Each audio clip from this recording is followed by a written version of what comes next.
आप देख रहे हैं न्यूज नाउ 24/7। ताज़ा खबरों के लिए हमारे साथ बने रहें। नए मुख्यालय के उद्घाटन समारोह को संबोधित करते हुए मल्लिकार्जुन खड़गे ने कहा, यह इंदिरा गांधी की विरासत के लिए गर्व का क्षण है क्योंकि नए कांग्रेस मुख्यालय की स्थापना की गई है जो पंडित जवाहरलाल नेहरू द्वारा निर्धारित एक दृष्टिकोण को पूरा करता है। 31 दिसंबर 1952 को नेहरू के नेतृत्व में कांग्रेस कार्य समिति ने नई दिल्ली के इंद्रप्रस्थ एस्टेट में एआईसीसी भवन के लिए एक साइट खरीदने पर चर्चा की और निर्णय लिया। नेहरू जी ने इस साइट को कांग्रेस भवन के भविष्य के घर के रूप में देखा था। मुझे खुशी है कि नेहरू जी की इच्छा सोनिया गांधी जी द्वारा पूरी की गई है, जो पार्टी के इतिहास में एक महत्वपूर्ण मील का पत्थर है।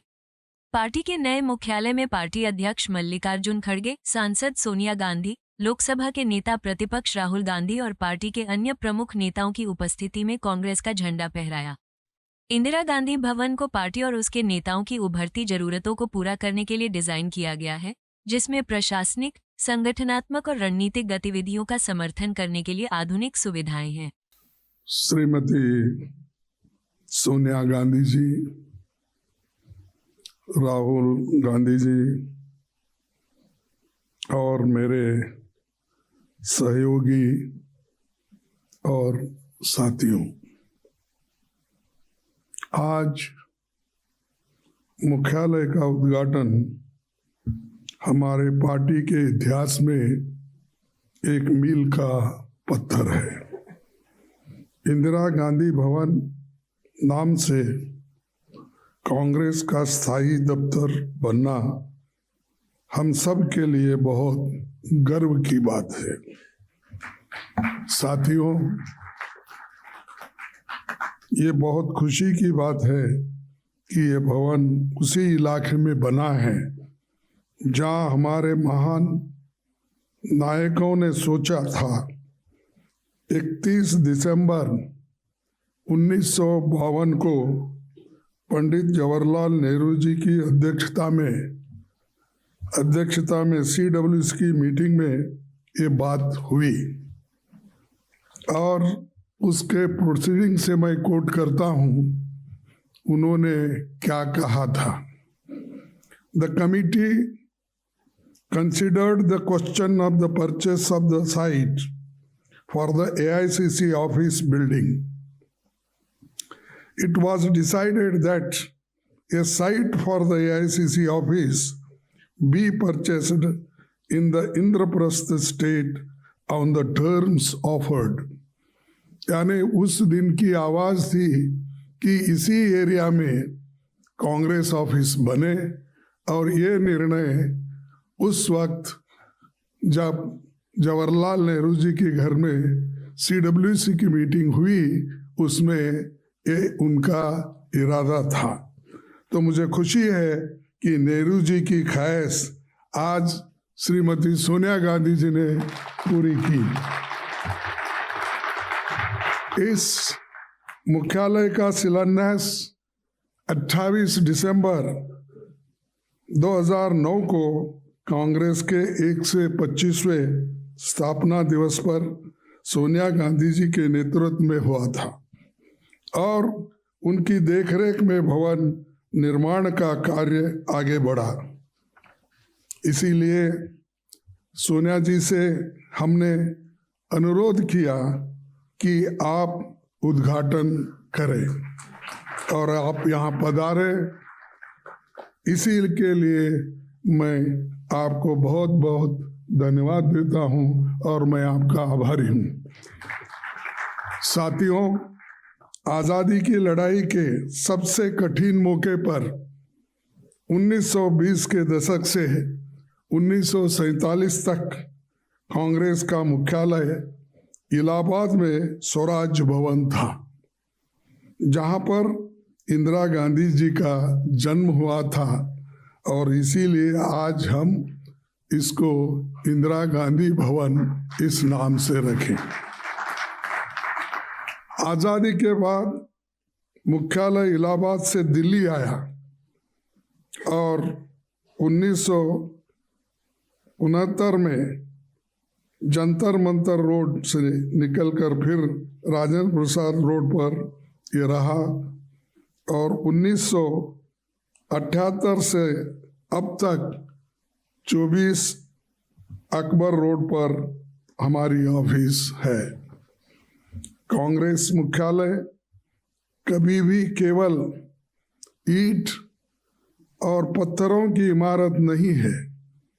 आज़ादी के आंदोलन के समय से ही हमारे प्रगतिशील विचारधारा और विचारों का केंद्र रहा है। इसीलिए मैं मानता हूँ कि कांग्रेस मुख्यालय हमारे देश के लिए एक स्कूल ऑफ डेमोक्रेसी है और इसका हम सभी लोग आदर करते हैं। पंडित नेहरू जी ने कहा था, democracy is not only political, not only economic, but something of the mind, as everything is ultimately something of the mind. These are the words Pandit Jawaharlal Nehru ji said for democracy. पहले कांग्रेस मुख्यालय से देश की स्वाधीनता की लड़ाई लड़ी गई, फिर राष्ट्र निर्माण का काम हुआ, जिसके लिए गांधी जी, इंदिरा जी, राजीव जी समेत कई कांग्रेस जनों को अपनी शहादत देनी पड़ी। कई विभाजनकारी ताकतें जिनका आज़ादी की लड़ाई में कोई योगदान नहीं था, उन्होंने बाद में संविधान, तिरंगा, अशोक चक्र से लेकर समाज की प्रगति के लिए बन रहे कायदे कानून तक का विरोध किया। और जैसा कि अभी राहुल गांधी जी ने बात कही, जो लोग आज़ादी से वास्ता नहीं था या उसके लिए लड़े नहीं थे, ऐसे लोग क्या बात कर रहे हैं आपको मालूम है। आज ही मैं पेपर में पढ़ा कि जो आरएसएस के मुख्य है भागवत, उन्होंने अपना मुंह खोला और ये कहा कि रियल आज़ादी मिली जब राम मंदिर बना और उसका उद्घाटन किया। तो सहज है कि मोदी और उन्होंने मिलके उसका उद्घाटन किए थे, इसलिए मोदी जी को आज़ादी मिली वो 2014 में, वो समझते हैं, क्योंकि 2014 में वो प्राइम मिनिस्टर बने। और आरएसएस के लोग ये समझते हैं कि जब राम मंदिर बना वही आज़ादी का दिन। ये शर्म की बात है कि हमारे को आज़ादी मिली, आपको मालूम है, सबको मालूम है, 1947 में, और मुझे आज़ादी मिली 1948 में हैदराबाद में।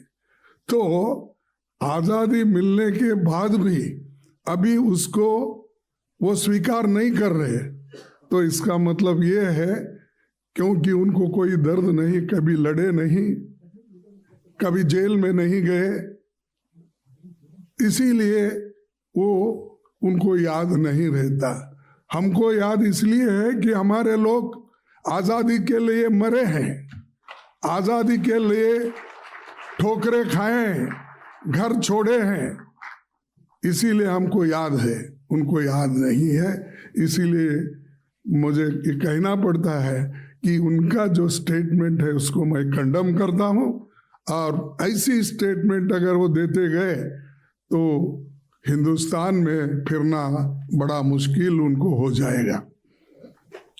अब हमारा ये कांग्रेस मुख्यालय उन शक्तियों से लड़ाई लड़ने का केंद्र बनेगा जो संविधान और लोकतंत्र के विरुद्ध काम कर रहे हैं और जो ऐसे विचार फैला रहे हैं।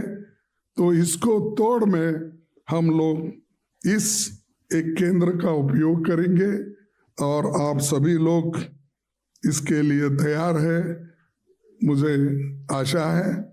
तो मैं और एक बात आपके सामने रखूंगा कि 28 दिसंबर सन 1885 को WC बनर्जी की अध्यक्षता में मुंबई में पहले अधिवेशन से लेकर अब तक के सभी अध्यक्षों और नायकों को हम याद करना चाहिए, क्योंकि इन्होंने सभी संभाला।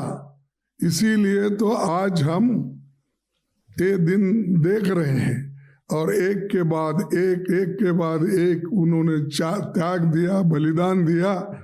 तो इसीलिए मैं उनको भी नमन करता हूँ, याद करता हूँ। साथियों, 2024 का साल संविधान के स्वीकार करने का 75वां साल और राष्ट्रपिता महात्मा गांधी के कांग्रेस अध्यक्ष बनने की शताब्दी का साल भी है। गांधी जी ने कांग्रेस अध्यक्ष रहते आम आदमी, महिलाओं, किसानों, मजदूरों से लेकर देश के हर वर्ग से कांग्रेस से जोड़ा। छुआछूत जैसी सामाजिक समस्याओं को भी राजनीतिक एजेंडे में शामिल किया था और उन्हीं के वजह से आज बहुत से गरीब लोग कांग्रेस से जुड़े हैं। आज़ादी के आंदोलन के कई अहम पड़ाव में कांग्रेस के नेतृत्व में आंदोलन चले। इतिहास इसका गवाह है, लेकिन आज इसी इतिहास के साथ छेड़छाड़ करने की कोशिश आरएसएस और उनके साथी लोग कर रहे हैं। मैं इस मौके पर एक बात कहना चाहता हूँ। डॉक्टर अंबेडकर जी ने एक बात बताई थी, याद दिलाना चाहता हूँ। उन्होंने कहा था, वे इतिहास नहीं बना सकते जो इतिहास भूल जाते हैं। तो ये बात हमको याद रखना चाहिए। जो इतिहास भूल जाते हैं, जो काम कांग्रेस ने किया उसको अगर भूल जाते हैं, जो लोग आज़ादी हमको दिलाई अगर हम भूल जाते हैं, तो आप कोई नया इतिहास बनाने वाले नहीं हैं। तो ये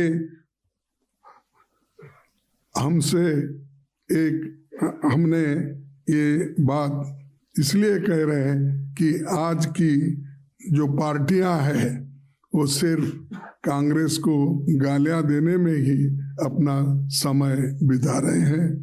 देश के लिए कुछ काम उन्होंने नहीं किया, सिर्फ प्रचार एक ही काम है। इसीलिए उनको भी हम ये कहना चाहते हैं।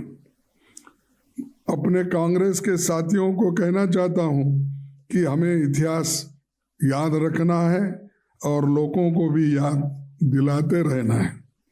साथियों, विचारों की ताकत पर कांग्रेस कायम है।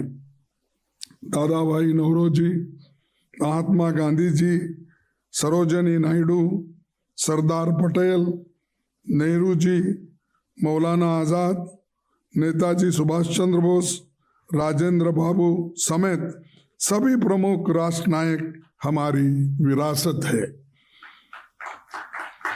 कांग्रेस की सत्ता के दौरान देश की तस्वीर बदलने वाले कई ऐतिहासिक काम हुए हैं।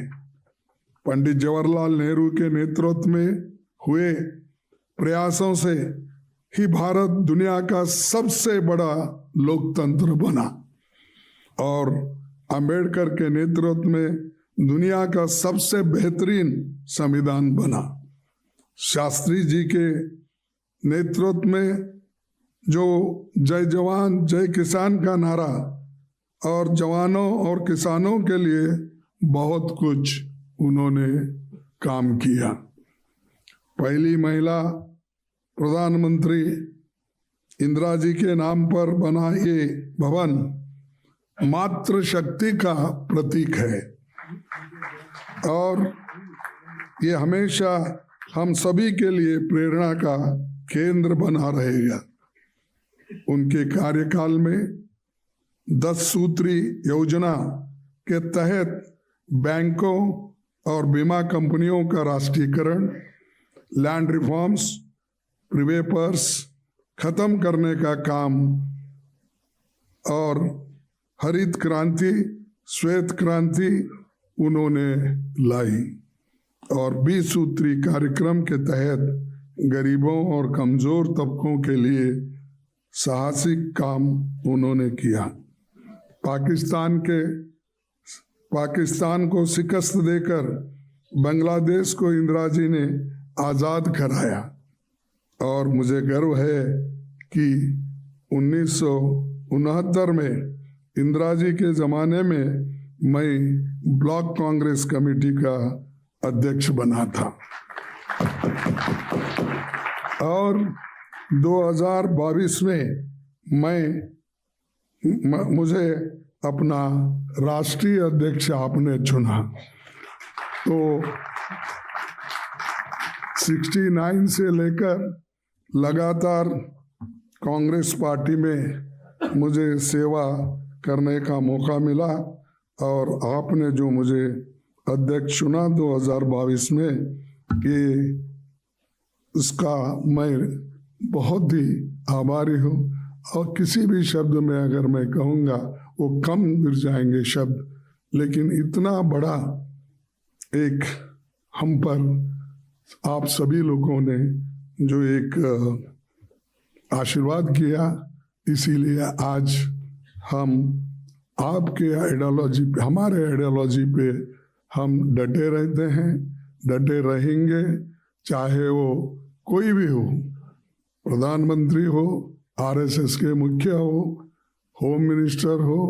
आज जो कांग्रेस के वर्कर को सता रहे हैं और वो अपनी बात कहने का काम कर रहे हैं, और यहाँ तक कि जो लोग उनके बगल में बैठते थे उनकी टीका भी शाह अपने अनेक जगह पे बात करते हैं। एक तरफ उन लोगों की तारीफ भी करते हैं, दूसरे तरफ उनको टोकते भी हैं। तो आज वो लोग भी परेशान है, भाई हमने इनसे तो गले लगा लिया, इन्होंने तो हमको दूर किया।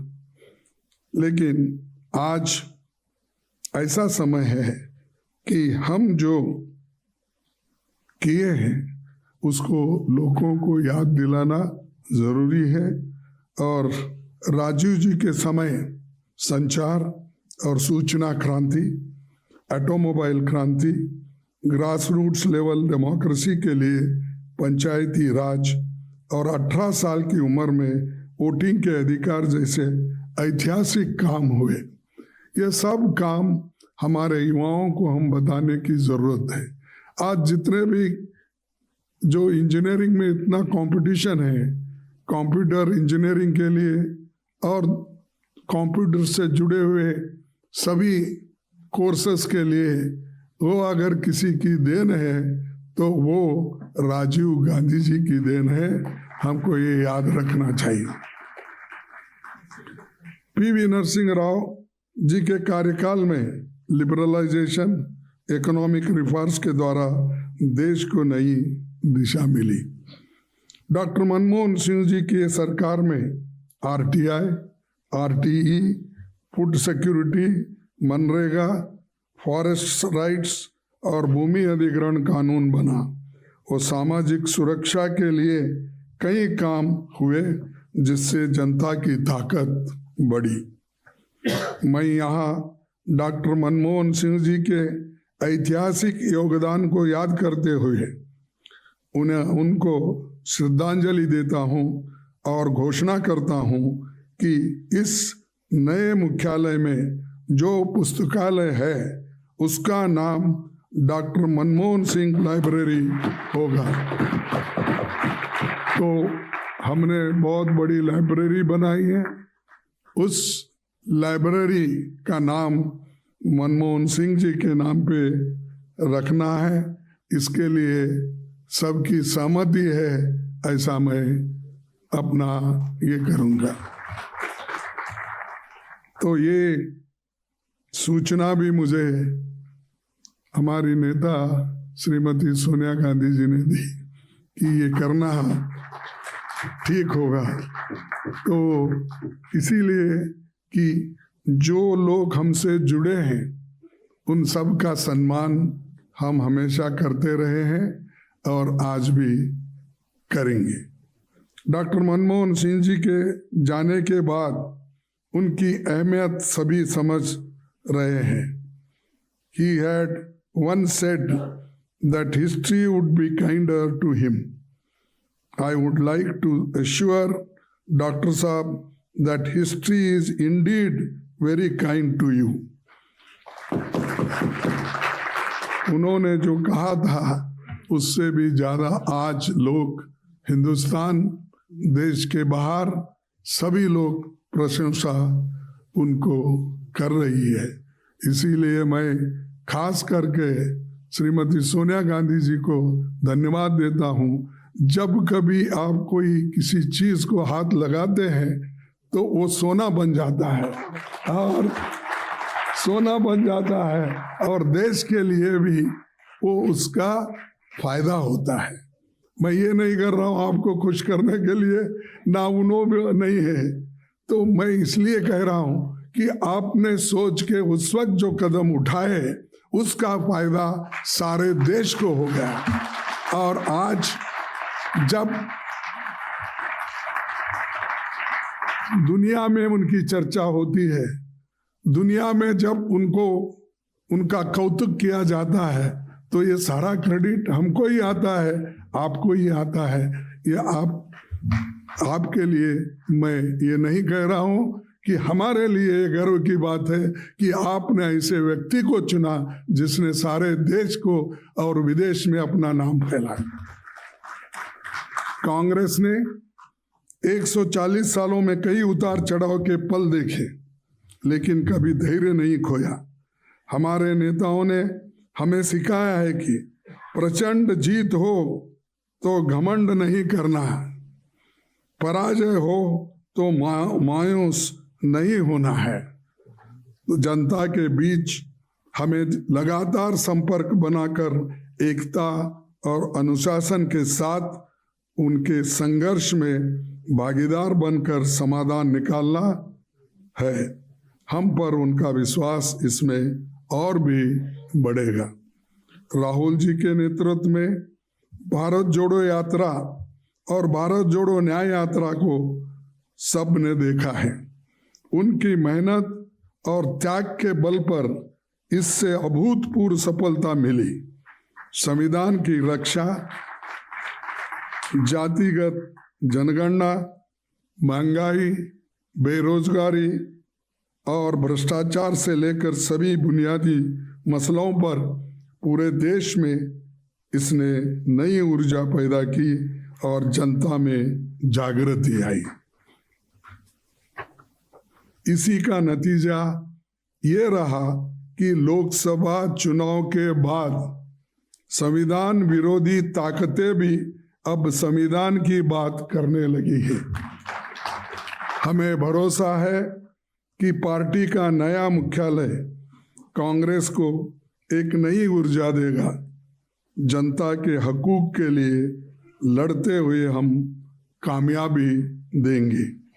अंत में मैं उन सभी साथियों, खास तौर पर स्वर्गीय मोतीलाल वोरा जी, अहमद पटेल जी, इनको याद करना चाहता हूँ, जिन्होंने इस भवन के निर्माण में विशेष भूमिका वो बनाए। प्रियंका जी का विशेष धन्यवाद। उन्होंने इस भवन को अंतिम आकार देने में महत्वपूर्ण योगदान दिया और इन सब के प्रयासों का ये नतीजा है। और मैं पहली बार इस ऑफिस में आया हूँ, मैं देखा ही नहीं, लेकिन हमेशा दो प्रियंका जी कहती थी आप आके एक बार देखो तो देखो बोले। मैं बोला कि मैं पूरा बनने के बाद ही अंदर आऊँगा, तब उन्होंने हर चीज़ को कहाँ कैसे जगह लगाना, इतिहास के जो भी कितने हमारे कहावत है या लिखा पड़े हुए हमारे चरित्र है वो सबको लगाना और हर एक चीज़ का उन्होंने बारीकी से ध्यान देकर किया। और मैं ये भी धन्यवाद देना चाहता हूँ उनके साथ जो जुड़े हुए लोग हैं, जो काम किए हैं और उनके साथ रह के उनके इंस्ट्रक्शन को बोले, सूचना को जिन्होंने इम्प्लीमेंट किया, उन सभी को मैं धन्यवाद देता हूँ। और मनीष चतरा और उनके साथी लोग भी ये जो बनाने में वो अपना सहकार दिए, उसके साथ मैं उनको भी धन्यवाद दूंगा जो L&T कंस्ट्रक्शन है, क्योंकि थोड़ा बाकी भी देना है भी थोड़ा, इसीलिए तो मैं L&T कंस्ट्रक्शंस, आर्किटेक्ट और निर्माण में लगे सभी श्रमिक भाई बहनों का भी धन्यवाद करता हूँ, क्योंकि लेकिन उनका तो मैं ये कंपनी का तो धन्यवाद करता हूँ, लेकिन कंपनी के CEO ने एक बात बताई कि 90 आवर्स काम करना चाहिए, ये इसका नहीं मानता मैं। ऐसे लोग भी है जो 90 घंटे काम करता है। अरे मजदूर 8 घंटे में काम करता है तो थक जाता है। इसीलिए पंडित जवाहरलाल नेहरू जी और डॉक्टर अंबेडकर ने ये फैक्ट्री एक्ट बनाते वक्त उन्होंने कहा था कि 8 घंटे से ज्यादा नहीं, और उसके बाद कोई 9 घंटे बोले, लेकिन इन्हों तो एकदम 12 घंटे 14 घंटे बोल रहे हैं।